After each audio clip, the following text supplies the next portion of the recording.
under team, playing like it's a dream.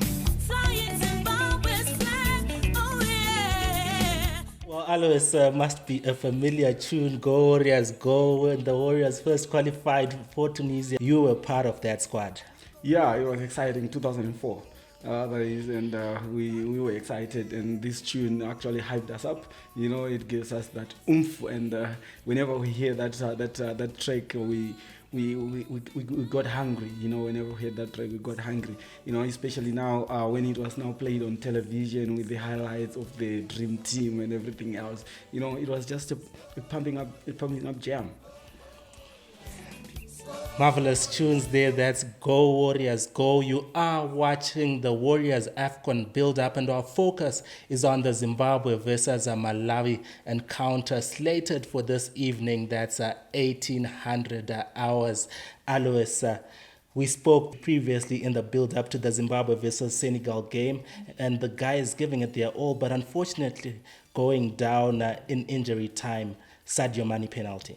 Yeah, it was unfortunate and painful for Zimbabwe. You know, I just liked the way we played against Senegal, because like we predicted in our analysis before the match, we said that they needed to press up high, you know, because the Senegal are superior, so you can't allow them to play, you can't allow them to get into their rhythm. You know, a lot of people were saying now, Senegal were not at their best, Zimbabwe were lucky, some people that is, but they don't understand, probably they don't understand football that much, that you see, when you are playing against an opponent that is better than you, don't make them play. So when you say they were not at their best, no, we made them not to play because we were pressing them. So it was us who made them not to be at their best. So credit to Zimbabwe for making Senegal look ordinary, because they were pressing high and making sure that they didn't give Senegal the space. But unfortunately, they got that penalty. I thought it was just nerves, you know.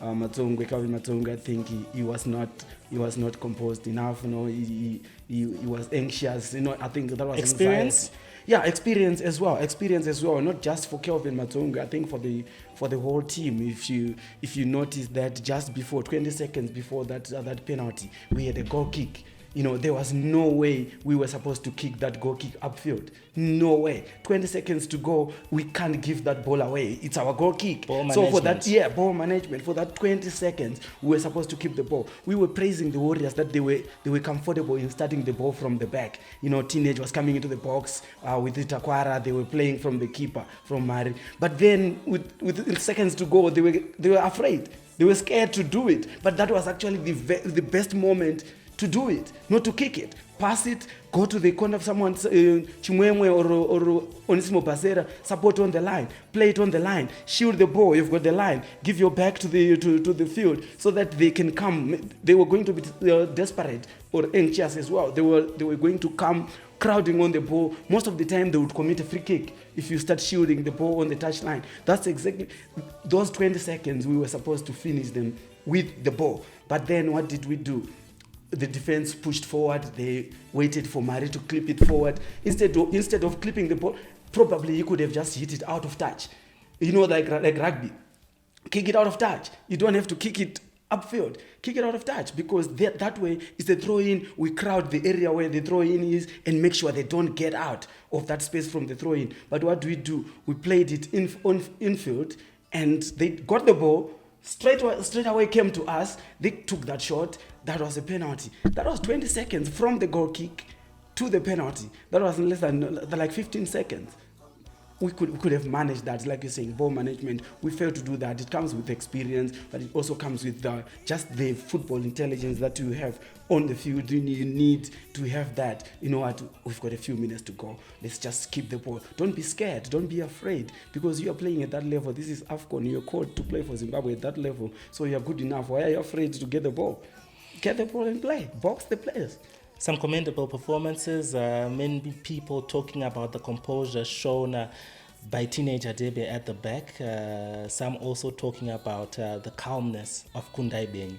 Yes, exactly. You know, teenage throughout the match, he showed that he has grown, he is now experienced. That's why I'm also worried why he had to go upfield. He's the one who was supposed to actually say, guys, let's play. Let's start from the back. But overall, he was very comfortable, very composed, and he made a few very good tackles for Zimbabwe as well. And then Kundai Benyu, obviously, was a revelation. That is before he was taken out. You know, I was communicating with my son, you know, during that time, and he was texting me, said Kundai Benyu is the only player that is composed in the Zimbabwean team, because he could hold the ball, turn around, look up for a teammate to play the ball. He was not scared. You know, you need that. He is. I think if he can have more games for the Zimbabwe national team. I saw a little bit of Ronald Sibanda in him. A lot of people, you know, like, Ronald Sibanda was too far. I'm not comparing him to Ronald Sibanda. I said I saw something about Ronald's band. If he plays more games, yes, I saw something that can actually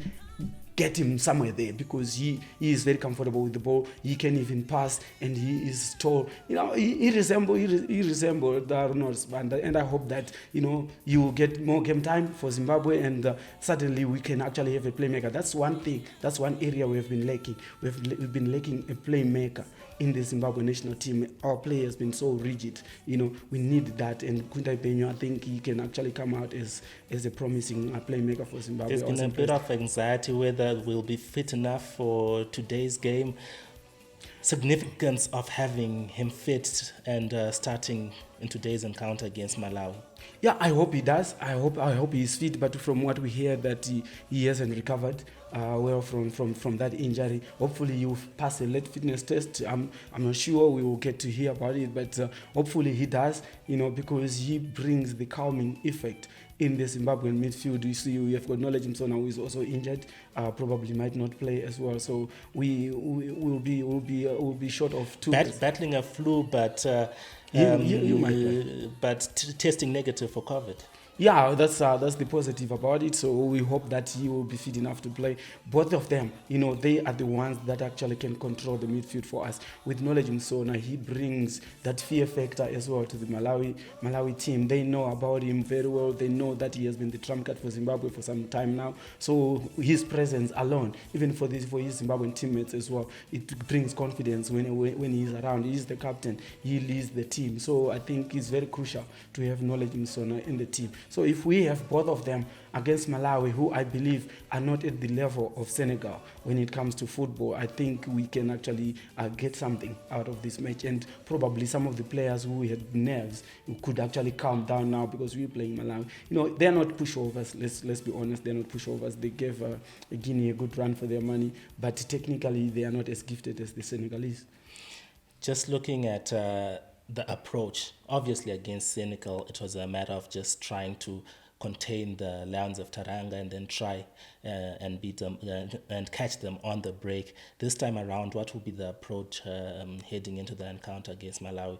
Just looking at the stats also, Alois against Senegal.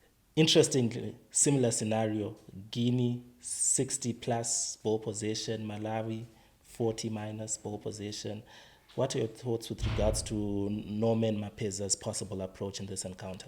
Yeah, I think you know, when you look at both teams, we're coming into this match with 1-0 losses, and we deficit as well when it comes to ball position. We were the weaker teams, both of us, you know, in terms of position. But I think now when you look at each other, I think we believe we are better. We are better than Malawi. I've always said that if we can beat Malawi in this group, then we don't expect to qualify for the next round. So I want to believe that we can do better than we did against Senegal. So for us, I think we are the favorites. I'm putting Zimbabwe as the favorites to win this match. So we should be holding more possession than Malawi. So we should knock the ball around. We should try to keep it. But once again, the pressing should continue. We don't have to respect Malawi and fall back as well, because they are not as gifted as Senegal.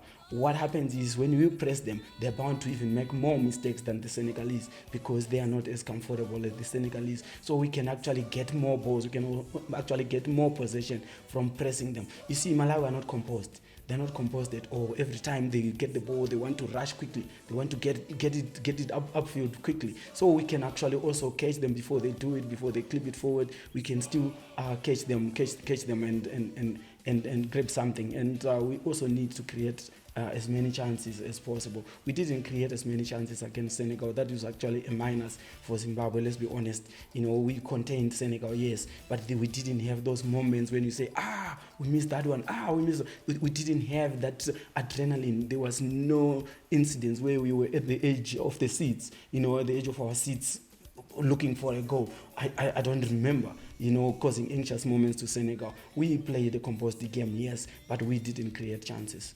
What sort of changes should we expect against the Flames? I'm happy that Jordan Zemura is in camp. He trained. He is here. He doesn't have to play as a left back with his Onismo Pasera, who gave a good account of himself. So I believe that he can actually replace Kangwa. Bruce But Alwas, in a game like this, where you'd expect the Warriors to control the game, to put men forward. Is Onismo Basera the best player considering the mobility side of things? Is he still as energetic down that left-hand channel in terms of overlapping, putting on the crosses, and then launching recovery runs as well? You see, we'll have to change our formation. Honestly speaking, against Malawi, we can't play 3-5-2 against Malawi. I want to believe that we're going to play 4-4-2, especially when Jordan Zemura is here. He will play in front of Onismo Pasera, who will play a flat back four. They are quick. The Malawians are quick, when they get the ball. So we don't want to be caught in those pockets when our wing backs have gone forward. We would rather play flat back four so that whatever, because remember I told you that they want to kick the ball forward quickly. They want to get out of their blocks quickly to go forward. Every time they get the ball, they want to go forward. They are not that composed side where they can knock it around at the back. They don't do that. So those pockets also we need to protect them because they are very quick. There's Sepron Kalima, who is very quick. They also caught Guinea a lot of times with that kind of play. So they created chances like that. They also have Peter Panda as well. So then we need to stay flat. They don't have a dangerous number 9, or they're not playing a double center striking, so that we don't need to be playing with three at the back. So we need the flat back four, so that what we have got we've got Zemura in front of Onismo Basera. Onismo can push a little bit, but it's Zemura who is in front, who is capable of taking on defenders and bringing in the crosses. I would also like to add a different dimension. Ishmael Wadi did well. He did well against Senegal, but the end product was not there. We didn't see that end product. If it was me against a team like Malawi, I would do the Pep Guardiola way. Put Kudama Haji on the right side. He uses his left. He likes coming inside. Make him play like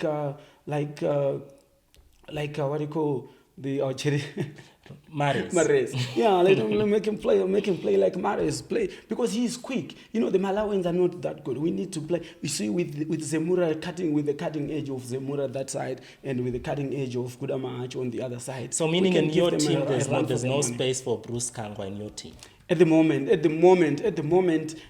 I would want to say yes, because we are playing 4-4-2. So I'm going to reserve the midfield position. Maybe I might as well get into my predicted lineup. Get into it, Alwas. Yeah. So the back four, the double center back, I'll keep it with Gerald Takwara. He did so well. Remember, he did so well against Senegal. In your starting 11, you didn't have Gerald Takwara, did you? Yeah, I didn't have him at that part with my prediction, but he did so well.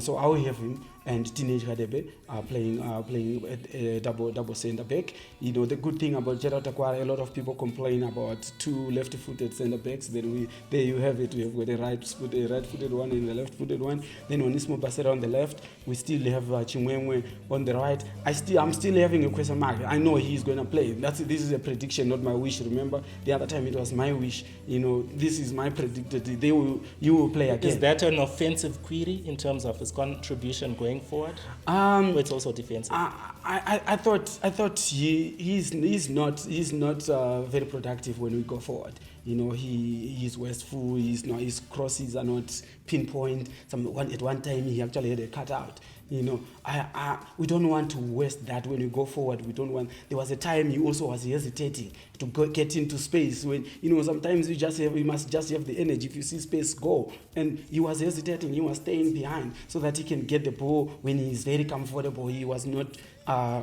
brave enough to go forward. I did. So for me, I would still put God-knows Murwira. Yes, I would put God-knows Murwira. I would put God-knows Murwira in that position. I don't know why he's underrated. Why we underrate God-knows Murwira, but I believe that God-knows Murwira can do a job for us down that right channel. So I'll put him right there. I'll put Chimwemwe there because I know that's what is going to happen. Predicted lineup, yes. Then the different Kelvin Mazongo will come in. Never mind the mistake that he made. He needs to be told that he needs to be composed. You don't have to dive in the. We are always told that in the box don't dive. I don't know why he was doing that, because we are always told that in the box you don't dive. But I'm sure he has been told now that stay on your feet when you are in the box, because if you dive, one touch, a small touch to a striker, he's going to fall anyway. So stay on your feet and watch the ball. I hope he now knows that he knows his mistake. He will still come in and play as the defensive midfield. Then he will have to play with Kundai Bain if he is fit to play. I hope he is. Then we have Kudama Hachi on the right. We have Jordan Zemura on the left. Then Knowledge Msona plays just behind either Tino or Prince Dube. I don't know what was happening. They played 45 minutes each. You see, sometimes we're not at training. We don't exactly know what is happening at training. But I know that if you play Tino Kadewere and Knowledge, the two of them together, they can click. Because Tino Kadewere, the worst thing that you can do with Tino Kadewere is playing him as a lone striker. Alone, up front. You cannot handle that. That's one question I wanted to ask you, Alois. You look at where Tinoka Dewere is often placed when he's playing for Olympic Lyon. Yes. It's either on the right, more often on the right, yes. Sometimes on the left-hand side. Yes. And then he comes to the Warriors, we put him as a lone striker. Are we really using him according to his strengths or what he's accustomed to at club level? No, it can't. Even at Olympic Lyon for these past 2 years that he has been there, they don't play him up top because they know that is not his strength. He can't play with his back to the goals. That's not him. He would rather make a forward run, not to come back and collect it. So if you play with Knowledge, if he plays with Knowledge, no, they will just interchange because both of them, they are not up top players. They will always play as withdrawn strikers. So they will interchange. They will combine very well. They know that they can play 1-2. He knows he can run into space. You cannot play Tino Kadewere as a lone striker and expect him to be holding up the ball for you. Because sometimes he tries to turn. He always wants to turn, and before you know it, he's turning. He's all alone. He's not that holding up striker. He wants to go. So if he has got a striker who is always a partner who is always close to him, it works because he wants to turn. He wants to go. Now he turns when you have clipped the ball before the midfield comes in to join. He's already turning and he's crowded. He can't do anything. So we are not playing in his rightful position when we're playing up top by himself. Or else we can actually interchange them, play Knowledge up top and actually play Tino behind Knowledge. You can actually play there as well. A lot of people don't know that Tino is a very skillful player who can also play in midfield. He can also play as a winger. But a lot of people, they think that Tino is a gunman, like we want to call it gunman. Tino is more of a withdrawn striker or a midfielder for me. Okay, so Alois, just hearing what you're saying, it means that maybe perhaps we need outright target man. The target man that we have in that team is at the moment happens to be David Moyo. That's a position he's accustomed to playing at Hamilton. Yeah. If we want to be hitting the target man, if you want to play long, then you can use David Moyo. But if we want to play from the back, like I believe we are superior to Malawi, let's be honest. If we want to start it from the back, holding position, playing it on the ground, I would rather start with Tino and Knowledge, because they are very good with the ball and on their feet as well. But if we decide that we want to play on the counter all the time, if they attack us, then we hit it up front. I don't like that kind of football, by the way. I don't really like it. I think that should come as an option. When things are tight, when we are down, we need to get an option. What can we do? We now running out of time. We are pumping the balls forward. That's when we can use him as an option. But as for now, because we don't really bring in the crosses, I don't know his heading prowess as well. You see, that's the problem with us not playing as many games as a national team, so that we can really see the strengths. Now we went into this tournament without even playing friendly matches. We don't know. Talk to us as Rama players. You go tournament, you go on what so we don't know. If we need to be pumping the ball forward, I think you're right. We might need left more. But like I said, I think he can only be an option when things are down and we want to pump it forward. Like I said, we are superior. We need to maintain position and play from the back all the way up to the top. And what's the significance of having someone that's able to combine well with Knowledge Musona? We have seen how effective he can be picking up those second balls, the kind of shots that he takes from the edge of the box. How significant is it to have someone that he can really combine with up front? We know what he can do in terms of scoring goals. Yeah, unfortunately, we don't have Marvelous Nakamba and Marshall Munetsi. Would have loved to have those two anchoring. We know that one of them will go forward. Then we push Knowledge Msona further up. We saw against Senegal, he was coming deep, helping to mark, because we only had one anchorman. So if we had two, we could actually afford the luxury of letting Knowledge go forward and play just behind the striker. But like I'm saying, we have got Kundai Benyu playing that role. I think Knowledge Msona needs to be kept forward, play forward, push Malawi on the back foot. He doesn't need to drop forward and go past Benyu to defend. He can actually push Benyu to go back. He must stay forward, because that's where he is dangerous. That's where he is potent. A lot of people are saying Knowledge was out of form against Senegal. That's a wrong way of seeing it, because Knowledge Msona was doing a lot of defending, because he was playing deep in midfield. So they didn't see him do what they normally see him doing, creating chances, hitting, or shots getting saved, because he was not having the opportunity because Definitely of the role worked that he his was socks playing. off. He did. A lot of people didn't see, because they only expected to see him close to the goals, missing chances or saving chances getting saved, or him scoring. But he was playing deep in midfield, and he was doing a lot of marking in midfield. I thought he did a splendid job. But how a lot of us watch football. But he was very important in that team. But for me now, I want to see him going forward, especially when you play a team like Malawi. Make them work, make them on the back foot, keep him up front, so that he can actually do the job up front. Like I said, I would want him to play with Tino. I've got a feeling that, with Tino, they haven't played together for a long time. Sometimes either Tino is in or Knowledge is not there. Tino is not there, Knowledge is in. I would like to see them playing more games together, so that we can see them how they play. There's been talk that Knowledge Msona might retire after the Afcon. Guys, he's 31 years, 32 years old. Why are we pushing for him to retire? We need him to take us to the next Afcon as well. He is still good enough. People need not to be emotional about this. We still even need Kama. Imagine if Kama was here. In Knowledge, and sometimes what we call for, even Ovidi is still needed in this team, the way he is still needed. But people are emotional. People always want to retire players. They always want a new face, like fashion. They think, I want a new shirt now. I want a new trouser. I want new sneakers now. These ones, you don't do that with football. You look at all the successful teams. They've maintained their teams over a long period, and most of their top stars are in their 34s, 35s.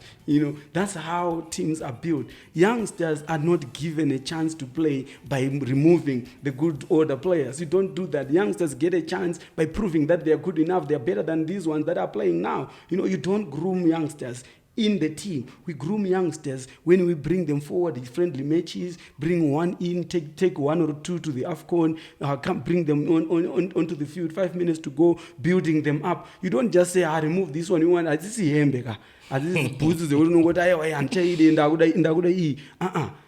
So we still need them. So I would have loved the situation where they have played together, because they are two players that are very quick, sure-footed with the ball on the ground, so they can do it like how Knowledge Msona and Kama Billiard used to combine. So I still think we can have that, especially against Malawi, where they can feel that they are superior. Sometimes it helps when a player feels confident and feels superior, feels arrogant, feels that I'm better than this one. Then it brings the best out of them. So I believe that should we not expect an open game, given the fact that Malawi don't have anything to lose? They've already lost to Guinea, and now they know that even if they're to lose, they're out of the competition. So should we not expect an open game whereby Malawi will also want to flex their muscles? Yeah, we both don't have anything to lose. We have to go for it. So if Malawi are going for it, we are also going for it. That's why I said it has to be who is better than the other. Both teams need to win. So I believe that we should feel that we are better. We need to beat them. If we can't beat them, if we can't beat Malawi today, then we might as well kiss the tournament goodbye. So we need to go forward. Both teams, Zimbabwe and Malawi, they've got nothing to lose here. So everybody will be going for it. So it depends on who believes that they are good enough. And I think that Malawi, they run. They run and run and run. I didn't see really how they were playing. But then they have one or two players I was talking about. That's Yamikani Chester playing down in the United States for Las Vegas Light in the USL Championship. Obviously, it's not the MLS. Yana teenager. It's a tier below that. They also have Peter Banda, a pretty decent player. He has played Champions League football, currently playing for Simba, the same club in Calvin Mavunga Shamwari Edu, analyst Simba. One or two names, a couple of players as well playing their trade in the South African League. No, they're not bad. I didn't say they're bad. They're decent. They're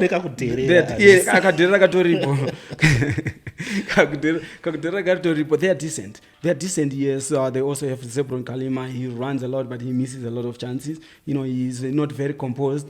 So he's one of those players that you can actually shuttle. You can actually shepherd in the field and say, okay, if you want to shoot, go this way, and you can shoot. If our defenders are smart enough, they can always push him in the corner because he's not technical. He creates chances because he's a runner. He's quick, but his shooting and his finishing is not that good. So you can actually shepherd him. Take a shot. Allow him to take the shot. Because you know that the shot doesn't have potent. Sometimes you need to be clever like that as a defender. You can actually feel that this guy cannot shoot. So give him a space so that he can always try to shoot, and the goalkeeper is always going to save. Trust your goalkeeper. But yeah, like I said, I'm not and yes, but they've got very good players. Like I said, they can get out of their defensive zone quickly forward. That's what we should need to be very careful. That's why I prefer to play. Okay, Alois, just to cut you there, sorry, we have Backlyfield Chivenga, former Flame Lily coach, is currently coaching down in South Africa. We just want to have a chat with him and hear his thoughts about the Zim-Malawi encounter. Yeah. Backlyfield, can you hear us? Hello, Backlyfield? Backlyfield? Hello?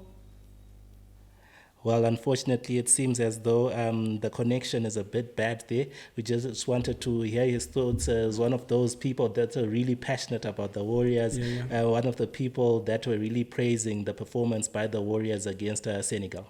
Yeah, I'm not surprised that a lot of people are praising the Warriors, because most people, especially the prophets of doom, they were expecting us to get beaten so that they can have a lot of talk, a lot to talk about. Not just because some of them were supporting the suspended FIFA executive. Some of them naturally they don't like the coach, and some of them they believe that their favorite players were not selected for Afcon. So naturally they would want the team to lose. So I think it's quite good that they performed the way they did against Senegal, and we hope that they can actually carry on with where they left off against Senegal, so that we can get into the Malawi game. We just need to create a lot more chances and be efficient in front of goal, so that we can score 1 or 2 goals. We've always scored against Malawi in the past 5 games, so we hope that we can come up with a few goals again today. Okay, hi Backfield, can you hear us now? Can you hear us? Hi, can you hear us now? Hello. Yes, hi Backfield. Hello. Hello. Yes, can you hear us now? Gosh, the line seems to be bad there, Alois. I guess our efforts to get in touch with him are proving fruitless. But getting to that time now, last time you said it's not a prediction, but it's a wish ahead of the Senegal game. Okay, this time around, I'm going to ask you to predict. Okay, this time it's both a prediction and a wish. Prediction and a wish. I think we're going to win 3-1. 3-1. Yeah, I'm bold enough. We're going to win 3-1 this one. Scorers? I'm looking at a situation where I think Prince Dube will play. Prince Dube will score 2 goals. I think we might have maybe a free kick or a penalty from Knowledge Msona. Well, hopefully. Do you want me to take it to the bet? Zim Soccernet bet. I guess we'll open a betting house sometime soon. Yeah. We did ask the Zim Soccernet followers to give their prediction ahead of the Zim Malawi encounter that's on today, and it seems as though 90% of the people that responded were actually alluding to the fact that they're expecting Zimbabwe to win this game convincingly. Just going through the names of some of the people that responded to our post, H. Vicente said Malawi win or draw. Tatenda Chitsa said 3-1 in favor of Zimbabwe. Lawrence Katunga said Malawi will overcome Zimbabwe 3-1. We have Motion Makwindi saying Malawi will beat Zimbabwe 1-0. Alois, what's happening?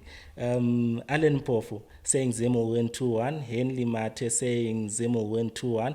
Gerald Mutanangwa saying Zim will win 8-1. Nah, 8-1 is a bit unrealistic. 8-1 is like only if it's fixed.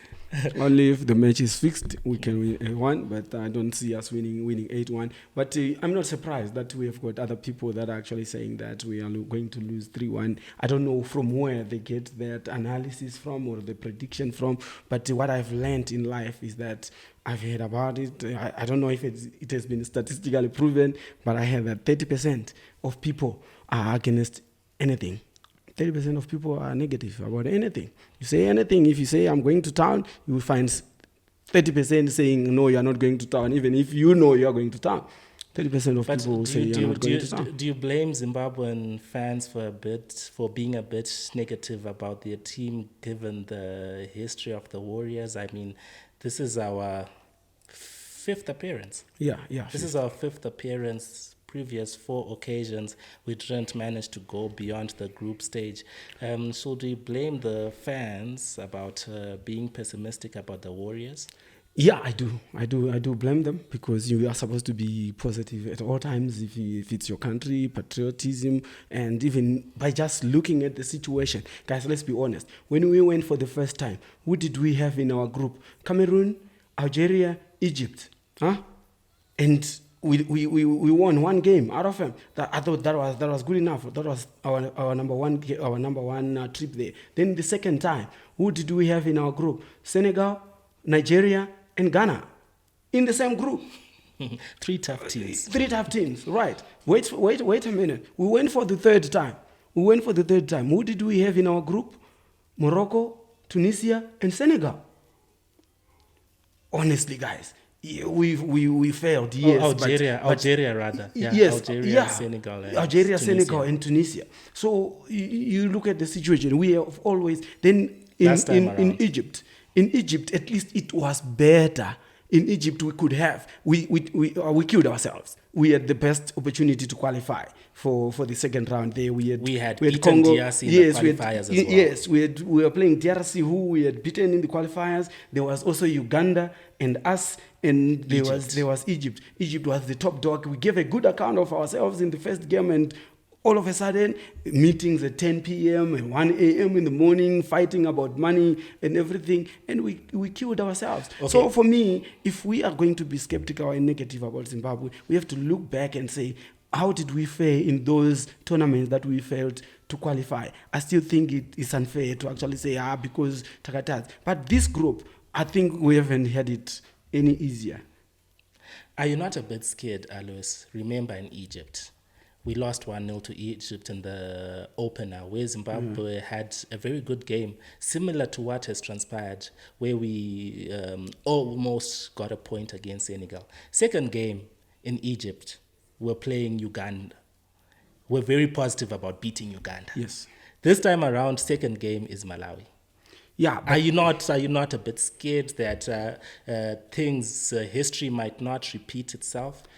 No, I'm not scared. Why? Because I was there in Egypt. I saw what happened. I was right there when things were happening. It was crazy. You don't go to a tournament like that. It was chaos, total shambles. The meetings at 12 p.m. we could see my players my players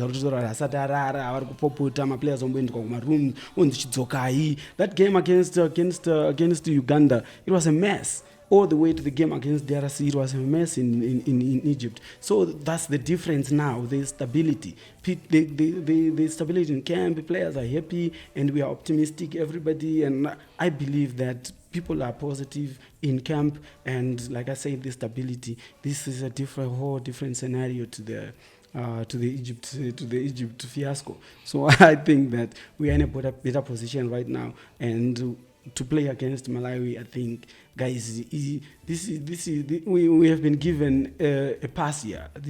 We've been given a pass to go. Yes, Malawi can beat us. Yes, if we can't beat Malawi, then we have to accept that we are not good enough. Well, Alois, thank you very much for having joined us for yet another interesting and exciting episode of Warriors Build Up.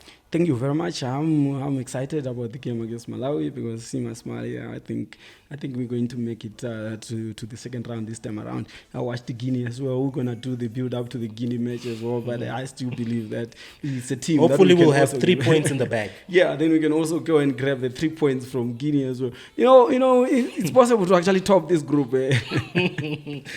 Well, interesting, Alois. Well, thank you very much, Alois. Pleasure.